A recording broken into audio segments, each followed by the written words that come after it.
ಒಯ್ದು ಬಿಡ್ರಿ B B ಸೆಟ್ಟಿಂಗ್ದಾಗ ಒಂದು 13,000 ಹೋಗಲಿ 15,000 ಹೋಗಲಿ ಅಂತ. ಮಕ್ಕಳಿಗೆ ಸಂಸ್ಕಾರ ಸಿಗ್ತಾ ಇಲ್ಲ.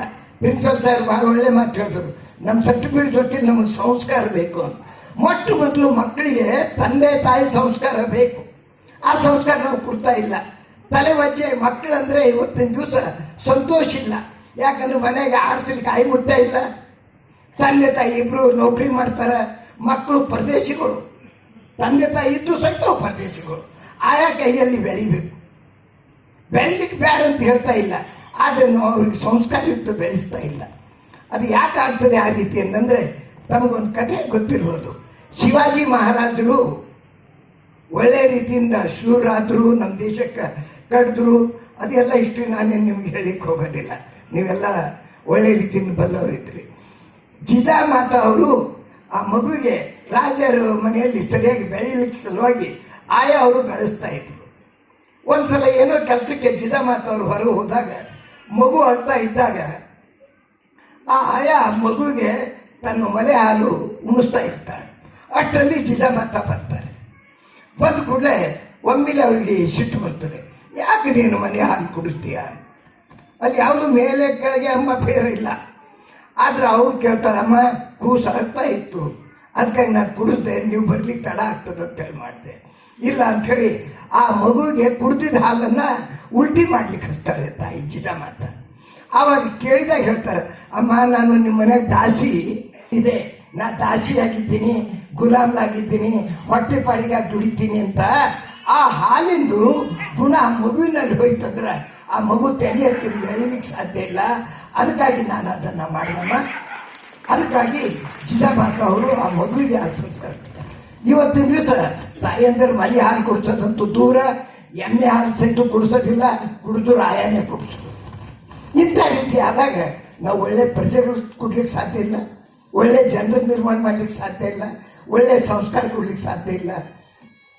ನಮ್ಮ ಇಂಜಿನಿಯರ್ಗಳ ಎದುರಿಗೆ ನಾನು ಏನು ಹೇಳೋದಿಲ್ಲ, ಸುಮ್ಮನೆ ನಾನು ಯಾವ ರೀತಿಯಿಂದ ಎಲ್ಲ ದಿನ ಕಳೀತಾರೋ ಹಾಗೆ ನಾನು ಈಗ 88 ವರ್ಷ ಕಳೆದೀನಿ. 88 ವರ್ಷಕ್ಕೆ ನಂದು ನಡೀತಾ ಇದೆ. ನಾನು ಎಷ್ಟೋ ವರ್ಷ ಸುಮ್ಮನೆ ವ್ಯರ್ಥ ಕಳೆದೀನಿ. ಸುಮ್ಮನೆ ತಮ್ಮಂಥವ್ರದ್ದು ಕೆಲವು ಮಾತುಗಳನ್ನು ಕೇಳಿಕೊಂಡು ಪತ್ರಕರ್ತನಾಗಿದ್ದ ಕಾರಣ ನಾನು ಏನೋ ಒಂದು 4 ಮಾತು ಹೇಳಬೇಕಾಗ್ತದೆ. ನಿಜವಾಗಿ ನೋಡಿದ್ರೆ ಪತ್ರಕರ್ತರಂದ್ರೆ ಭಾಳ ದೊಡ್ಡವ್ರು ಅಂತ ಅರ್ಥ ಮಾಡ್ಕೊಳ್ಬೇಡಿ. ಸಾಮಾನ್ಯ ನಾಗರಿಕನೇನು ಹಕ್ಕವ ಅದಕ್ಕೆ ಹೆಚ್ಚಿನ ಹಕ್ಕವ. ಆಸ್ಪತ್ರೆ ಕೊಟ್ಟು ನಾನು ಇಂಜಿನಿಯರ್ ಇಲ್ದೋದ್ರೂ ಇಂಜಿನಿಯರ್ ನಡುವೆ ಮಾತಾಡಲಿಕ್ಕೆ ಆಸ್ಪತ್ರೆ ಕೊಟ್ಟಿದ್ದಕ್ಕಾಗಿ ತಮ್ಮೆಲ್ಲರಿಗೆ ಋಣಿಯಾಗಿದ್ದೀನಿ. ಧನ್ಯವಾದ. ಒಂದೇ ಮಾತು. ತುಂಬ ಧನ್ಯವಾದಗಳು. ನನಗಿಂತ ಕಿರಿಯರಿಲ್ಲ, ಶಿವಭಕ್ತರಿಗಿಂತ ಹಿರಿಯರಿಲ್ಲ ಎಂಬ ಭಾವನೆಯೊಂದಿಗೆ ಸರಳ ಜೀವನ ನಡೆಸಿರ್ತಕ್ಕಂತಹ, ಅವರಲ್ಲಿ ಇಷ್ಟವಾಗಿರ್ತಕ್ಕಂಥ ಗುಣವೇ ಅದು ನಮ್ಮೆಲ್ಲರಿಗೂ. ಪ್ರತಿ ಸಾರಿಯೂ ಕೂಡ ಗೆಸ್ಟ್ಗಳು ನಮಗೆ ಕಳೆದ 5-6 ವರ್ಷದಿಂದ ನಾವು ನಡೆಸ್ಕೊಂಡು ಬರ್ತಿದ್ದೀವಿ ಕಾರ್ಯಕ್ರಮ. ಬಟ್ ಎಲ್ಲ ಕಾರ್ಯಕ್ರಮದಲ್ಲಿ ಎಲ್ಲ ವರ್ಷ ಕೂಡ ಶಿವಶರಣಪ್ಪ ವಾಲಿ ಅವರಿಗೆ ಕಂಪಲ್ಸರಿಯಾಗಿ ನಾವು ಇನ್ವಿಟೇಷನ್ ಕೊಡ್ತಾನೆ ಇದ್ದೀವಿ. ಮತ್ತು ಕಂಪಲ್ಸರಿಯಾಗಿ ಅವರು ನಮ್ಮ ರ್ಯಾಲಿಯನ್ನು ಉದ್ಘಾಟನೆ ಮಾಡಲು ಬಂದೇ ಬರುತ್ತಾರೆ. ಸೊ ಈ ಒಂದು ಮಾತನ್ನು ಹೇಳ್ತಾ ಸಮಯ ಮೀರ್ತಾ ಇದೆ. ಇವಾಗ ವಿದ್ಯಾರ್ಥಿಗಳಿಗೆ ಸನ್ಮಾನ ನೆರವೇರಿಸಲಾಗಿದ್ದು, ಅದಕ್ಕಿಂತ ಮುಂಚೆ ಮಾಧ್ಯಮಿತರಾಗಿರ್ತಕ್ಕಂತಹ CCN ನ್ಯೂಸ್ನ ಪಂಡಿತ್ ಅವರು ವೇದಿಕೆಗೆ ಆಗಮಿಸಿದ ನಮ್ಮ ಅಸೋಸಿಯೇಷನ್ನ ಯಾವುದೇ ರೀತಿಯ ಕಾರ್ಯಕ್ರಮಗಳನ್ನು ಅವರ ಪತ್ರಿಕೆಯಲ್ಲಿ ಬಿತ್ತರಿಸಿರುತ್ತಾರೆ. ಅವರಿಗೆ ನಮ್ಮ ಅಸೋಸಿಯೇಷನ್ ಕಡೆಯಿಂದ ಧನ್ಯವಾದಗಳನ್ನು ಸಲ್ಲಿಸ್ತಾ ಇದ್ದೇವೆ. ನೆಕ್ಸ್ಟ್ ವಿದಿನ್ 5 ಮಿನಿಟ್ಸ್ ಸ್ಟೂಡೆಂಟ್ಸ್ಗಳಿಗೋಸ್ಕರ GND ಕಾಲೇಜ್ ಹಾಗೂ Lingarajappa engineering college, Nittur polytechnic college ಹಾಗೂ ಗೌರ್ಮೆಂಟ್ ಪಾಲಿಟೆಕ್ನಿಕ್ ಕಾಲೇಜ್, ಈ ಎಲ್ಲ ಕಾಲೇಜಿನ ಟಾಪರ್ಸ್ ಅಂದರೆ ಉತ್ತೀರ್ಣರಾಗಿರ್ತಕ್ಕಂಥ ಟಾಪರ್ ವಿದ್ಯಾರ್ಥಿಗಳಿಗೆ ನಮ್ಮ ಅಸೋಸಿಯೇಷನ್ ಕಡೆಯಿಂದ ಕಳೆದ 3 ವರ್ಷದಿಂದ ನಾವು ಈ ಒಂದು ಪ್ರೋತ್ಸಾಹ ಪ್ರಶಸ್ತಿಯನ್ನು ಕೊಡುತ್ತಾ ಬಂದಿದ್ದೇವೆ. ಇದರಿಂದ ಉಳಿದಂತಹ ವಿದ್ಯಾರ್ಥಿಗಳು ಕೂಡ ಇನ್ಸ್ಪೈರ್ ಆಗಬೇಕಾಗಿ ಹಾಗೂ ಯಾವುದೋ ಒಂದು ರೀತಿಯ ಕಾಲೇಜಿನ ಹೆಸರು ಮತ್ತು ಕೀರ್ತಿಯನ್ನು ತರಬೇಕಾಗಿ ಅವರಲ್ಲಿ ಆಶಿಸುತ್ತಿದ್ದೇವೆ. ಮೊದಲನೇದಾಗಿ GND college, sorry before that one second please, sorry, Basappa Kore sir ಅವರು ತಾವು ವೇದಿಕೆಗೆ ಆಗಮಿಸಬೇಕಂತ ಮನವಿ ಕೊಡ್ಕೊಳ್ತಾರೆ sir, please please. Basappa Kore sir ಅವರಿಗೆ ಪ್ರವೀಣ್ ಪಸರ್ಗಿ ಅವರ ಕಡೆಯಿಂದ ಸನ್ಮಾನ. ಎಲ್ಲ ಒಂದು 1/2 hour ಮುಗಿದಿರ್ತದೆ. ಸಾರ್ವಜನಿಕರಲ್ಲಿ ವಿನಂತಿ, ಕೇವಲ ಒಂದು 30 ನಿಮಿಷದಲ್ಲಿ ಕಾರ್ಯಕ್ರಮವನ್ನು ಕೊನೆಗೊಳಿಸ್ತಾ ಇದ್ದೇವೆ. ಅದಾದ ನಂತರ ಹೊರಗಡೆ ಎಲ್ಲ ಸ್ಟಾಲ್ಸ್ ಇದಾವೆ, ಎಕ್ಸಿಬಿಷನ್ ತರ. ನೀವು ಬಿಲ್ಡಿಂಗ್ಗೆ ಯಾರು ಮನೆ ಕಟ್ಟಬೇಕಂತಿದ್ದೀರೋ ಅಥವಾ ಕಟ್ಟಿರ್ತೀರೋ ಅವರು ಕೂಡ ಒಂದು ಎಕ್ಸಿಬಿಷನ್ ತರ ನಾವು ಅಲ್ಲಿ ವ್ಯವಸ್ಥೆ ಮಾಡಿರ್ತಿದ್ದೇವೆ. ಅವೆಲ್ಲ ಊಟಕ್ಕಿಂತ ಮುಂಚೆ ಅಥವಾ ಊಟ ಆದಮೇಲೆ ತಮ್ಮ ಒಂದು ಭಾಗಶ್ರೀ ಪಂಡಿತ್ 6ನೇ ಸೆಮಿಸ್ಟರ್ಲಿ ಉತ್ತೀರ್ಣರಾಗಿರ್ತಾರೆ.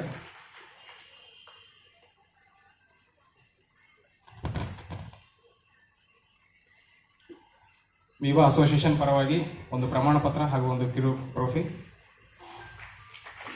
ಎಲ್ಲ ಕಾಲೇಜಿಗೆ ಒಂದು ಹೆಮ್ಮೆಯ ವಿಷಯ. ರಾಜ್ಕುಮಾರ್ ಅವರಿಗೆ ಸನ್ಮಾನ ಮಾಡಬೇಕಾಗಿ ಅವರಲ್ಲಿ ವಿನಂತಿಸಿಕೊಳ್ಳುತ್ತಿದ್ದೇನೆ.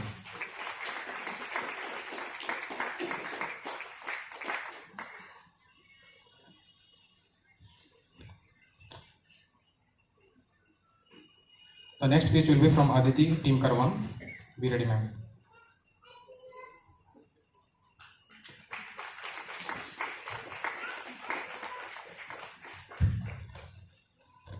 Thank you.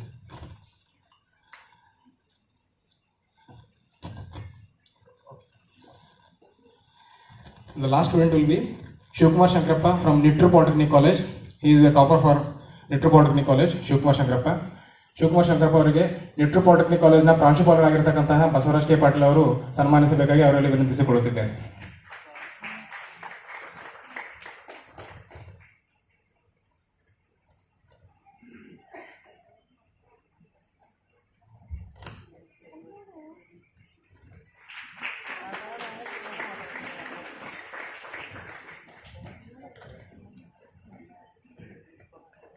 Thank you sir.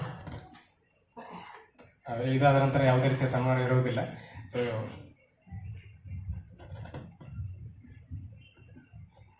ಕೇವಲ ಒಂದು 2 ಬಾಕಿ ಉಳಿದಿರತಕ್ಕಂಥ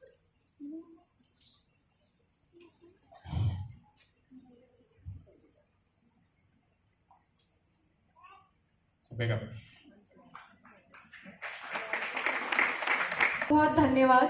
मुझे कन्नड़ा उतना आता नहीं, हम लोग उदगीर से, समझ में आता है बट आप लोगों का थोड़ा अलग है तो थोड़ा उतना कॉन्फिडेंस नहीं है कन्नड़ा में.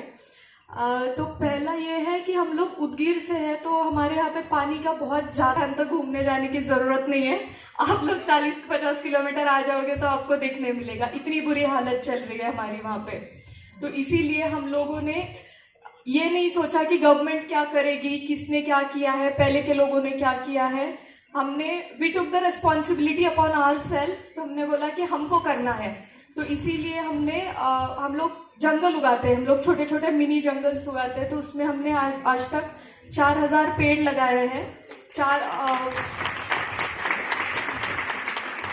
तो मिनी जंगल हम लोग इसीलिए लगाते हैं कि जब पहले हम लोग ने अलग अलग जगह पे पेड़ लगा के कोशिश की तो उसमें जो रिस्पॉन्सिबिलिटी होती है पेड़ जगाने की, मतलब जिंदा रखने की, वो बहुत ज़्यादा रिस्पॉन्सिबिलिटी होती है. तो इसीलिए, और हम लोग कोई फंड नहीं है, कुछ नहीं है, ऑर्गेनाइजेशन भी हमने फॉर्म किया है. तो हमको जो बजट में होगा वैसे हम चीज़ें ढूंढने की शुरुआत की. तो उसमें हमने डिसाइड किया कि हम लोग इकट्ठा पेड़ लगाएंगे, मतलब 1 एकड़ में पेड़ लगाया, फिर और 1 एकड़ में पेड़ लगाया. उससे हमको उसको पानी देने में इजी पड़ता है क्योंकि हम लोग दिसंबर के बाद में हमको टैंकर से पानी देना पड़ता है. और हमने 70% लास्ट ईयर, अभी ये जो समर हुआ है लातूर डिस्ट्रिक्ट में, वो पिछले 45 ईयर्स में सबसे बुरा समर है. रेनफॉल ही नहीं है हमारे पास, बिल्कुल भी रेनफॉल नहीं है. तो हम लोग ने टैंकर से वो पेड़ों को पानी देके हमने करीब 70% पेड़ उसके जिंदा है. इस साल फिर से हमने 500 पेड़ों का छोटा जंगल बनाया है क्योंकि रेनफॉल फिर से नहीं है. ये सारी चीज़ें हम लोग करते हैं और हम लोग कम्प्लीटली ओन फंडिंग पे काम करते हैं. उसके बाद में हमने किया कि अवेयरनेस बढ़ाना है ये चीज़ों का. तो हम लोग सीड बॉल्स करके आता है, छोटे छोटे बॉल्स हम लोग अभी आप लोगों को भी देंगे. सीड बॉल्स हम लोग लेकर आए हैं. तो हम लोग छोटे छोटे मिट्टी और खाद में मिक्स करके, बीज को मिक्स करके छोटे छोटे बॉल्स बनाते हैं हम लोग. उससे क्या होता है, जो बीज है, जो डस्टबिन में बीज जा रहे हैं सारे, आजकल अपन खाते हैं, घर में चींटी लगेगी इसीलिए डस्टबिन में फेंक देते हैं. और कंक्रीटाइजेशन होने की वजह से घर के बाहर भी मिट्टी नहीं है, जिससे छोटे छोटे पेड़ उगेंगे, पर भी मिट्टी होगी. उससे क्या होगा, जो सीड होगा उसको बारिश मिलेगा, बारिश का पानी आएगा, उससे वो पेड़ उगेगा. अगर पेड़ उगा भी नहीं, अगर बहुत लोग पूछते हैं, क्योंकि हम लोग इतने रिजल्ट ओरिएंटेड हो गए कि हर किसी को जानना है कि कितने % पेड़ हुए, तुम लोगों ने कितना लगाया तो कितना होगा। तो उस पे हम लोग अभी ये बोलते हैं कि अगर सीड बॉल आया भी नहीं तो जो बीज है वो चींटी खा जाएगी। किसी ना किसी का पेट भर रहा है अपने वजह से, इतना मत सोचो, उसको बस फेंको कचरे के ढेर में। तुम्हारा सीड फेंकने से अच्छा है तुम उसको अच्छे से कहीं और फेंको। तो और एक चीज ये है कि पानी का जो इशू है, हमने रिसर्च करते समय पता चला है कि जो ऑलरेडी पुअर लोग हैं, जो गरीबी अपने इसमें गरीब तो है ही, सिर्फ क्लाइमेट चेंज के वजह से करीब 12 करोड़ लोग और गरीब होने वाले हैं। ये जो हम लोग 21st सेंचुरी के पास जा रहे हैं, 5 ट्रिलियन का इकोनॉमी होने वाला, ये सारा है। उसके साथ में